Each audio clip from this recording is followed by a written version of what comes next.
Hello, everyone, and welcome back to Ethos Online. Whether you are in your living room, in your kitchen, wherever you are, we just want to thank you for joining us. Because again, we're a community that we believe we should be, belong, and become the very best versions of ourselves. And so again, we can only become the best version of ourselves when we feel comfortable to share and to ask questions and to dig deeper. And so that's what we do. And so we do that through our living room sessions, through our blogs, podcasts, interactive different things we do, and of course this, our Ethos Online time where we share concepts and ideas. And so today I wanted to move through an idea that I did years and years ago. And as I look back at some of the things I've said and taught, it's interesting as things, you notice some subtle shifts. And so for me, I began to notice that ideas that I had then, they've actually gotten bigger. And I would argue more expansive, more beautiful. And I would even say because of that, the divine for me has become more beautiful, larger, more expansive. And so today I want to look at a concept where I want to look at the whole Bible. I want to look at the whole narrative, but I want to look at through three main constructs and their images, really. And so the three main images, they're trees. And so today we're going to look at three trees, and we're going to look at the whole Bible, essentially the whole message of the Bible between three trees. And so again, the Bible narrative of three trees, it starts in Genesis. It starts with the story of God stepping into chaos, right? And this God, what's brilliant about the story is, again, this whole story, the Genesis account, is compiled when the Hebrew people are living in captivity in Babylon. And again, they're asking the question, who are we? How do we hold on to our identity? And so they compile all of the basically oral traditions. And so Genesis is one of them. And again, Babylon's narrative of creation starts with a lot of pain, destruction, violence. That was their God. That was their values.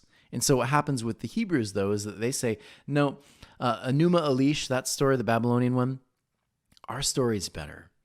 Our identity is not wrapped up in violence. It's not wrapped up in chaos, because our God, like our people, steps into the chaos and begins to create order. And so Genesis 1 and 2, you have this whole movement away from chaos into order. And so, of course, in Genesis 2, there's a moment, a really interesting one, that I grew up with that I didn't really know what to do with. Because the story goes that Adam and Eve, right, fresh off the assembly line, they're given a test, right? This is, again, the perspective I was given when I was young. Fresh off the assembly line, this God puts a tree in the middle of the garden. And it essentially says, you can eat all of the other fruits except for that one. Right? So again, if you are a child and someone tells you, hey, I'm going to leave this candy here in your room, you can do anything else in this room, but you can't eat the candy, and you walk away, what is a kid going to do? Well, they're going to eat the candy. That's just human nature, because we ask questions. We want to try things. We want to see how we want to hit the panic button or the red button. We want to see what it does. And so, of course, the idea that this God would step in and tempt Adam and Eve, a little confusing for a kid. And I would argue kind of confusing as an adult. And so what I've done and learned over the past couple of years of studying the Hebrew and understanding Jewish culture is that no Jew took this story literally. When they looked at this story, they saw it as a narrative, a metaphor. Adam and Eve are a metaphor for the Hebrew people. So there's something bigger going on here. Don't take the tree literally. Take the tree as deep, deep metaphor. And so it says there in Genesis 2, 9 and 17. It says, in the middle of the garden were the tree of life, right? So there's this tree where there's life, and it gives, it's constantly giving life and wisdom and all of this. There's that tree. And then there's another tree. There's the tree of the knowledge of good and evil. And it's interesting, when you look at verse 17, it says, and you are, this is God speaking to Adam, and you are free to eat of any tree in the garden. But you must not eat from the tree of the knowledge of good and evil, for when you eat of it, you will surely die. So again, if you take this literally, it gets kind of weird, right? This God is stepping in, tempting tempting the beans he creates. And of course, these beans are going to fail, right? But again, I would argue something way, way deeper is going on here. This is a deep, deep metaphor. And again, notice what the tree is named. It's the knowledge of good and evil. It's knowledge, right? And again, with great knowledge, Spider-Man, comes great responsibility. If you have great knowledge, if you have great power, and you use it, if you misuse it, you don't allow wisdom to steer it, you end up in, using a Hebrew word, captivity. You end up in pain and brokenness. So again, this is their story. So the tree is something much deeper than just some weird temptation given by this God who's arbitrarily trying to see if they're good or bad. Not the case, not the point. So the story goes in Genesis 3, 8 through 10. It says that the man and the woman, they eat, even before that, they eat of the knowledge of good and evil, and it says their eyes are opened. Right? Their eyes are open. And what happens is the result of eating this, right? Listening to the serpent, again, what are you going to symbolize as like the thing that comes in and shocks you, surprises you? Well, a serpent's a pretty great example for a tribal people who have all of their stuff on camels and everything else. And when a snake bites them, it's a pretty great metaphor, right? So the snake tempts them. Don't take this literally, it gets weird. They eat of the fruit. And watch the results. Because here is the result, again, of not allowing that knowledge that you've gotten, not allowing that knowledge to be steered by wisdom. So watch this. When we partake of something, when we do something that, again, mom and dad said don't drive the car, right, without getting your license. You get out and you say, forget it. Like, screw that. I'm going to drive the car. Well, you may end up driving into the ditch. Right? If you do the thing without the proper education, right? You start using a miter saw without learning what a miter saw does. You're going to cut your hand off. All of that, you need to allow wisdom to steer the knowledge you gain. So they don't. They just eat of knowledge too quickly. And so the result is this. Then the man and his wife heard the sound of the Lord as he was walking in the garden in the cool of the day. And they hid from the Lord among the trees of the garden. Notice, first time in the narrative, first time that they're actually hiding from their Creator. Because when you do this, when you mess up, when you don't allow wisdom to steer knowledge, often there's some shame, there's some guilt involved, right? And it comes often from we don't feel like we measured up. So this happens. And it's interesting to note, it says, but the Lord called to the man, where are you? And the man answers, I heard you in the garden and I was afraid because I was naked. So I hid. And so notice this, Adam and Eve, again, the story is they've been naked the entire time. They just weren't aware of it. They took in knowledge, right? And when they steered it without wisdom, they felt naked, they felt alone, they felt ashamed. And this is what often happens when we make mistakes. We're very tempted to feel like, man, I don't measure up, I did the wrong thing. That is what comes with it. There's always some kind of price. We call these consequences.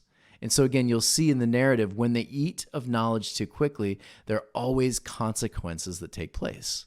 And so it's interesting, when you look at the serpent, you have this kind of consequence. When there's someone who purposely hurts others, right? When there's someone that purposely sways others away from truth and beauty and life, oftentimes you have a whole civilization that will essentially rise up against that person.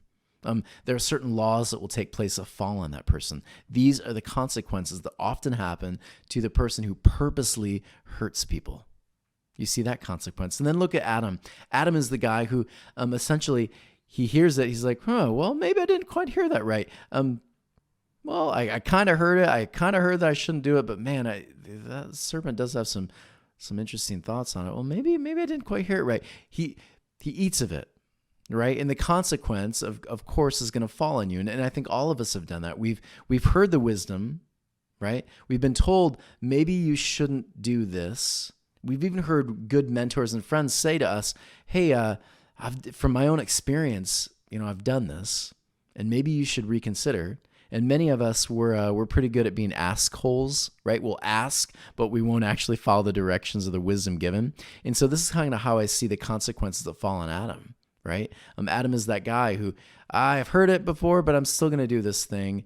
Doesn't do it with a mean, menacing back to it. It's more of a, I'm going to try this thing. Maybe it might bring life. And then there's Eve. Eve, who again, she hears it. She kind of, maybe not.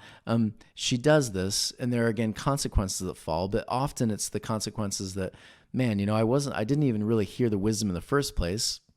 No one ever told me not to do it, really. But I guess I'm doing it. I've done it, and you see consequences fall all the time. And so again, whether it's because you never heard it in the first place, the wisdom given, or maybe you just went directly against it, whatever it is, you had to make your own decision, you had to make your own mistakes. Whatever it is, consequences will fall.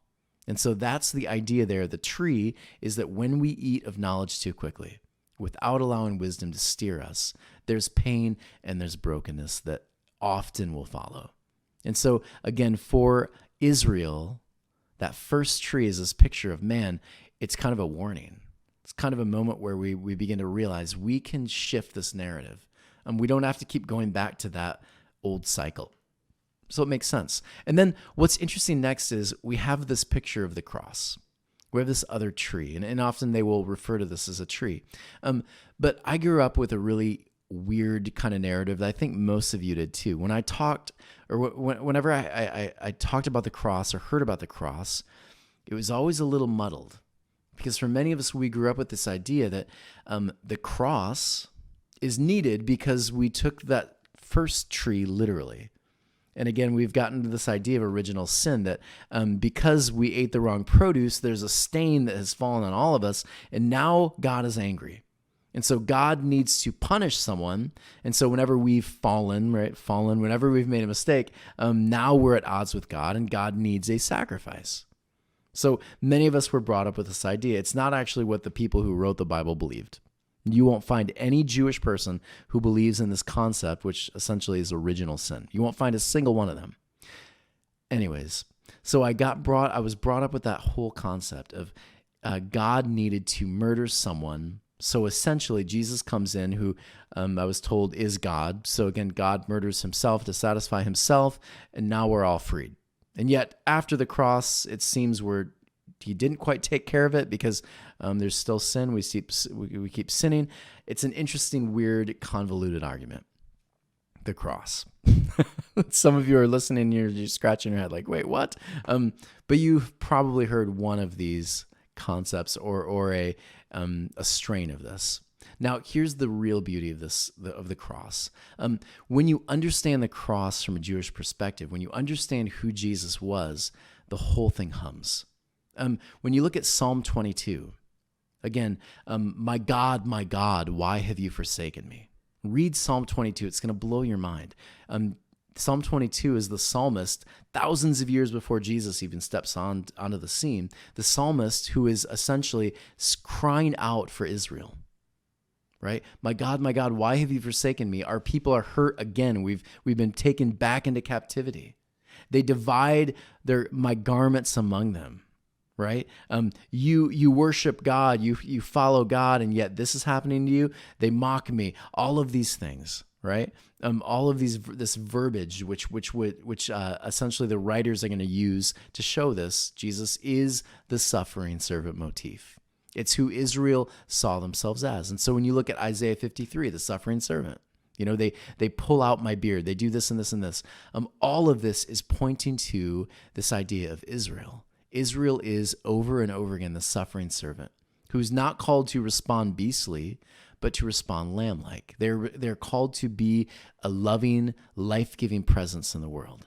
And so Israel sees themselves as a suffering servant. So when you get to Jesus, Jesus becomes this really beautiful picture, almost embodies the idea of how we're supposed to respond to beastly empire, right? And so Israel has been in a cycle, though. They've been in the cycle of every time they've been in captivity, they've chosen to, whenever their captors begin to lose power, and Israel has gained some power, right? It's gained some knowledge, gained some power, they've chosen to use it to hurt people. And they've been in this constant cycle of doing this. And so what you find here again is Jesus saying, let me give you a different kind of counter wisdom.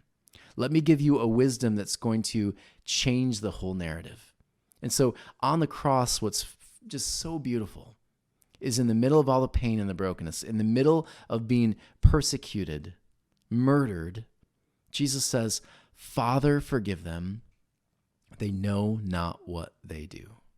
Father, forgive them. They know not what they do.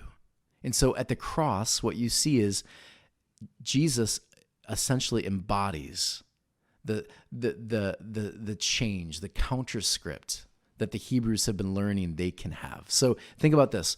We have that first tree in the Garden of Eden, the knowledge of good and evil. And it's essentially this call that we can flip the script. We can choose to allow wisdom to steer our knowledge. We can do this thing differently. And then we have the middle tree. We have Jesus, who steps in the picture and says, this is actually what it looks like when we choose to live this thing differently. And so then what you find coming after that is the third tree. And again, this is found in the book of Revelation. And many people who have followed the book of Revelation, it's taken on some weird baggage. Many of us were told the book of Revelation is about future predictions, and we've gotten our little calculators out and our decoder rings and all of that. Not the point at all. Again, for the writers of Revelation, they're writing essentially a politically charged piece. And they're saying there's the way of Rome, which is beastly and violent. Eye for an eye, right? And then there's the way of Jesus, which is learning to love and forgive and bring in the marginalized. It's about tikkun olam. It's about shalom, nothing missing, nothing broken.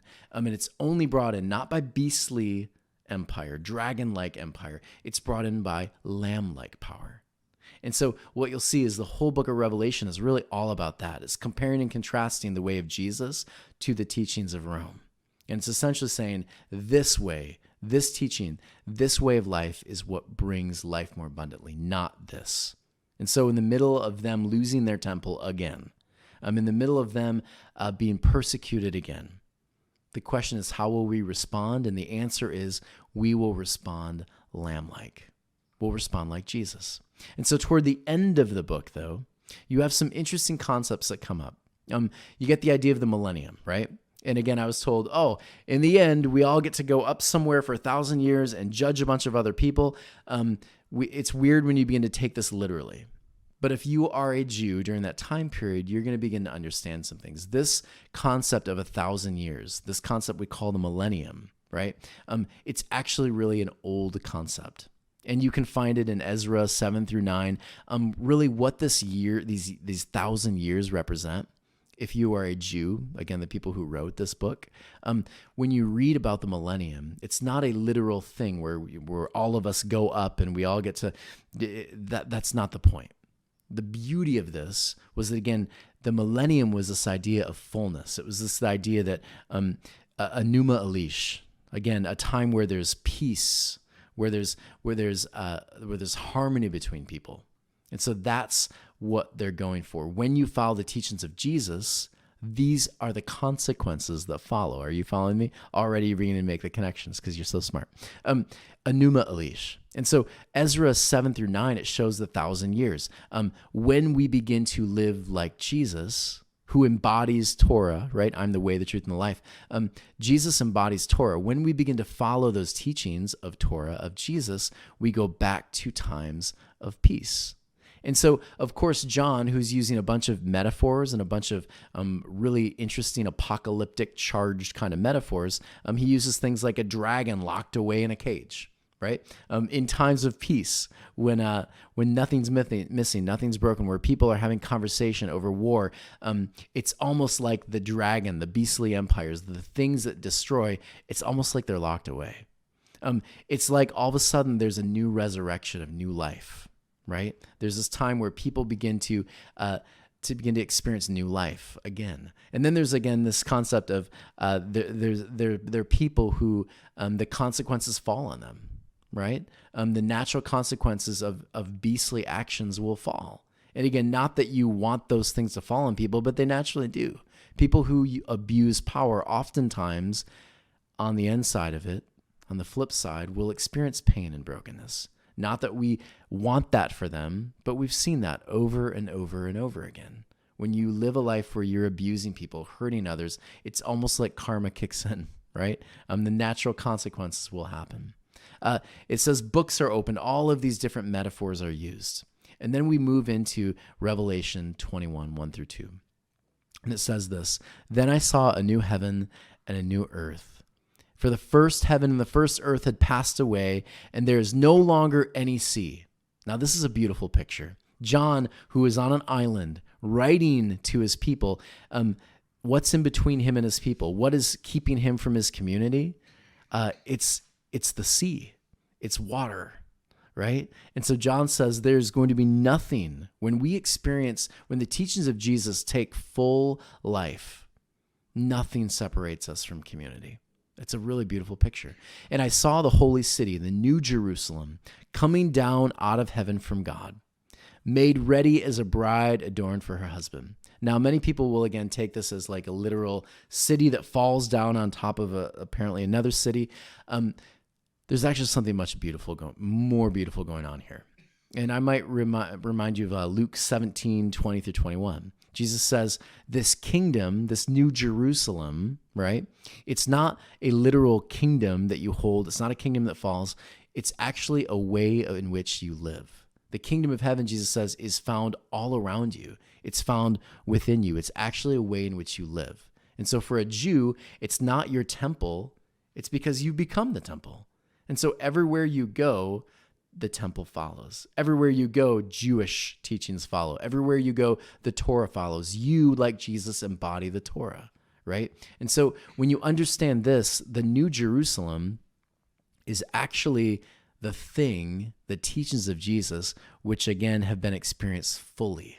It's when the teachings of Jesus actually live and thrive right here, right now. We call that Tikkun Olam, the New Jerusalem, right? Nothing missing, nothing broken. And it says this, and again, I think this is one of the most beautiful pictures. "And I heard a loud voice from the throne, 'Behold, the temple of God is among men. And he will dwell among them, and they shall be his people, and God himself will be among them. He'll wipe away every tear from their eyes. There'll be no longer any death. There'll be no longer any mourning or crying or pain, for the first things have passed away.'" Now, again, you can take this literally. To be honest with you, John's writing metaphorically. If you begin cherry picking, this is literal, this is not, you begin to get into some weird trouble, right? But here's the beauty of this. Whether you take this literally or not, the beautiful metaphor behind this is the things that used to bring brokenness, the things that used to cause us so much pain, to bring us back into captivity. Those things are a thing of the past. And again, I think most of us can connect with that. Because for many of us, we kind of got caught up in certain cycles, didn't we? But at some point in time, we were able to break free from the cycle. And when we broke free from the cycle, man, there was some beautiful change. The old things have passed away. There's no longer that death. There's no longer those things that held us captive. We are free. And this is what John is talking about for a people who continue going into the same vicious cycle. When the teachings of Jesus, which have been modeled, again, the teachings of Torah, which have been modeled through Jesus, when those things begin to live and breathe among us, when we begin to take those things and live them, the cycle's broken. Wisdom begins to walk with knowledge. We begin to experience life more abundantly. And I want to take you actually to, again, Isaiah. This reference toward the New Jerusalem is found over and over again. This is not a new idea. John is simply using old language to talk about something that his people would understand. And so again, wiping away every tear. That's actually just a straight reference right from Isaiah 43:19. Beginning and the end, Isaiah 43:6. Water, right, as a gift from the spring of life, Isaiah 55:1. All of this is old language used to make the connection to the old. If we can learn to put these things into practice, we can live life more abundantly. And so the city that falls, not a literal city, it's actually the exact dimensions of Rome. And so when you hear of a city falling down, please understand this is actually the kingdom of heaven. When we begin to allow the teachings of Jesus to be modeled through us, it replaces the old beastly empire. And this is actually the beauty of what Jesus says. It also says that the gates are always open. And I've always kind of liked this because, again, once that happens, everyone is welcome in. Everyone's welcome in. There's no longer boundaries or lines between us. When we allow those teachings to become part of us, when we embody them, everyone's invited in. Again, Jesus sat with everybody. Everyone's invited in. That's what life more abundantly looks like. And so what about the tree? Well, here it is. Here's the last tree. And I think it's fantastic that he shows this. In Revelation 22, you'll find the tree. And so starting here, it says, I heard a loud voice from the throne saying, behold, the tabernacle again is among us. And then he showed me a river of water of life, clear as crystal, coming from the throne of God and of the Lamb in the middle of its streets. So again, you have this river again, this beautiful river. And then you have the tree. It says this, on either side of the river was the tree of life. The tree of life bearing 12 kinds of fruit. And again, there's all kinds of Hebrew connections here. 12 tribes, right? 12 being this number, again, it's the fullness of the gospel of Jesus, right? 12 tribes, it's the fullness of Israel. It's Israel essentially living the kind of life Israel is called to live. The life of abundance. And notice this, there's healing of the nations is going to be among them. Again, every tear wiped, every eye, no longer death. Essentially, we have the third tree. We have the third tree. When all three trees, when we understand this whole narrative in three trees, the whole thing begins to pop. And that's when you can read Revelation 22:7, and behold, I'm coming quickly. Blessed is he who heeds the words of the prophecy of this book. So again, when we heed the warnings of Jesus, when we look and understand these teachings bring life, the whole thing pops. And that's where three trees happen. We understand when we allow wisdom to guide knowledge, life can be lived more abundantly. When we do this, we live a life like Jesus. We can be in the middle of pain, in the middle of brokenness. We can recycle hate with love. We can say, Father, forgive them. They know not what they do. And when that happens, the third tree takes place. We begin to live it. We begin to live in harmony and peace. We begin to forgive people, and we experience that fullness in community. Three trees, the whole narrative put in one. And here's the thing. A week and a half ago now, I moved to Idaho, and interesting moment happened because as everything was taken out of the house, everything's out, Danielle comes to me and she says, Tony, there's still one thing that you haven't taken out. I started to think over, what did I forget? She says it's in the kids' playroom. And so I started going over in my mind, what did I forget? Maybe my tools. Maybe I forgot my drill. So I went back into the room and I'm looking around, and there it is. There it is, there by the fireplace. Completely forgot about it. And truth be told, I was probably purposely forgetting about it. But there it was. There was my old rubber band ball. The rubber band ball that I started with this ball and when I was a teacher, 10 plus years ago. And the ball had become this symbol for me. I had added all these layers of pain and brokenness, and I was beginning to allow them to unravel. And it became that symbol, this metaphor for me. And I looked at the ball, and Danielle, she says to me, Tony, you've given a lot of time for it to unravel. You're about to step into a new season in your life. Do you want to continue repeating the same cycle? Or do you want to finally just let the ball go? Do you want to step into this new season free? Do you want to step into this new season learning something fully and actually living it now? Are you ready for that? And it started to connect with me that if I bring the ball back, if I bring the anger and the pain and all of those things with me into this new season of my life, then I'm bound to repeat the same thing. But if I can say, I am going to leave the ball here, I'm going to leave it here, and I'm not going to continue repeating the same thing, then I think this new season has a chance. I think this new season of my life will bear even more fruit. And so today, wherever you are, I hope that you will learn from the trees. I hope you'll find yourself saying, this time around, I want to allow the wisdom voices to guide me in whatever knowledge I'm picking up. I want to allow the beautiful picture of Jesus, what life more abundantly looks like, to be my guide as I do it. And as I do it, may I remember that there is beautiful new fruit waiting just around the corner. I had a lot of fun with you today. Thank you so much for joining us. This is just so life-giving. And again, please consider, wherever you are, please consider helping us continue this awesome mission of bringing these kind of messages to people. So wherever you are, if you can go to ethos-church.org/donate, please go there and give a one-time donation or start donating monthly. Help us continue this beautiful mission of sharing these messages of Jesus to everyone.